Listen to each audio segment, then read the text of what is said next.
आपण आंदोलन केलेलं काय नाही, काय आंदोलन करण्याचं काय कारण? आम्ही कुत्र्याच्या संदर्भात पिसळलेले कुत्रे असतील, मोकाट कुत्रे असतील, हे अत्यंत जटिल प्रश्न निर्माण झालेला आहे या शहरामध्ये. त्या संदर्भात मागच्या सभेमध्ये देखील एका सभेमध्ये आम्ही विस्तारपूर्वक त्या ठिकाणी विवेचन केलेलं आहे. अर्थात प्रत्येक नगरसेवकाची तीच भावना आहे. परंतु हे घडल्यानंतर किंवा ह्यापुढं आम्ही काळजी घेऊ असं प्रशासनाने उत्तर दिल्यानंतर देखील अंशिका मिश्रा या मुलीचा व्हिडिओ तुम्ही पाहिला, म्हणजे दर्दनाक म्हणतो ना, म्हणजे चांगली लोक सकाळी बाहेर जायचे बंद झाले, निघाले तर काठी बंदोबस्त जाईत फिरायला लागले. म्हणजे आपल्याच शहरात आपण बंदोबस्तामध्ये बाहेर फिरायचं अशी परिस्थिती निर्माण झालेली आहे. ही परिस्थिती निर्माण झालेली आहे. ठीक आहे ना, मी काल मिटिंग घेतली तर प्रशासन म्हटलं की आमच्या खास वैयक्तिक सांगितलं की आमच्या किती त्याप्रमाणे त्या प्रमाणात लोक नाही आहेत. तो तुमचा लुकआउट आहे. तुम्ही मोठे निविदा प्रक्रियेमध्ये थोडं लक्ष कमी करा. आणि जनता भयभीत झालेली आहे त्या मोकाट कुत्र्यांमुळे. सगळं तुम्ही नियमात चालणार आहे का? अख्खं शहर नियमात चाललंय का? सुप्रीम कोर्टाचे काय निर्देश आहे काय नाही ते ठीक आहे ना. माणसं मरेपर्यंत तुम्ही वाट बघणार आहात का? म्हणजे मोशीची दुर्घटना झाल्यानंतर कळलं की कचऱ्याची काय अवस्था आहे. म्हणजे तुम्हाला अशी दुर्घटना वारंवार पाहिजे का?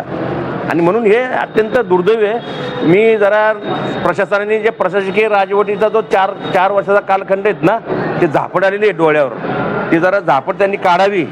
मी आयुक्तांना विनंती करेल, आयुक्त साहेब तुम्ही नवीन आलेलात तर तुम्ही सगळ्या पापाचं प्रायश्चित्त तुम्ही एकटे करू शकत नाही, पण निदान त्यावर काहीतरी फुंकर तर टाकू शकता.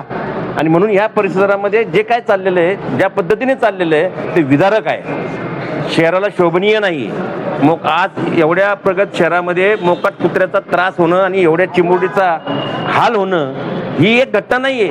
हे आता ते योगायोगानं ते सीसी कॅमेरामध्ये किंवा ह्या सगळ्या पद्धतीने त्यानंतर 8-9 नानी सांगते, त्यानंतर 8-9 जणांना चावलेलं आहे. आणि म्हणून मला असं वाटतं की आपण देखील पत्रकारिता म्हणून आपली जनतेचे जागरूक नागरिक म्हणून देखील आपण आपल्या आरशातून आपल्या चेहऱ्यातून देखील त्यांना आपण वॉर्निंग द्यावी.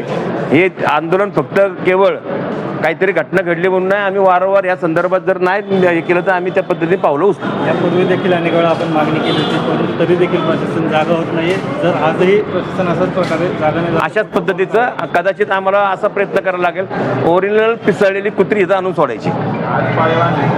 उद्या आज पाळीव आणलेले आहेत, उद्या आम्ही शिकवून पिसळलेले आणू, शिकलेली पिसाळलेले असले आणू कुत्रे. त्या पद्धतीने आम्ही त्यांनी निश्चित त्यांनी काळजी घ्यावी. आणि आपल्या घरातल्या मुलाला चावलंय असं तर त्यांनी भावना निर्माण स्वतःमध्ये अंतर्मन जरा जागृत ठेवावं त्यांनी. आणि म्हणून अशा पद्धतीने मी आपल्याला मागणी करतो.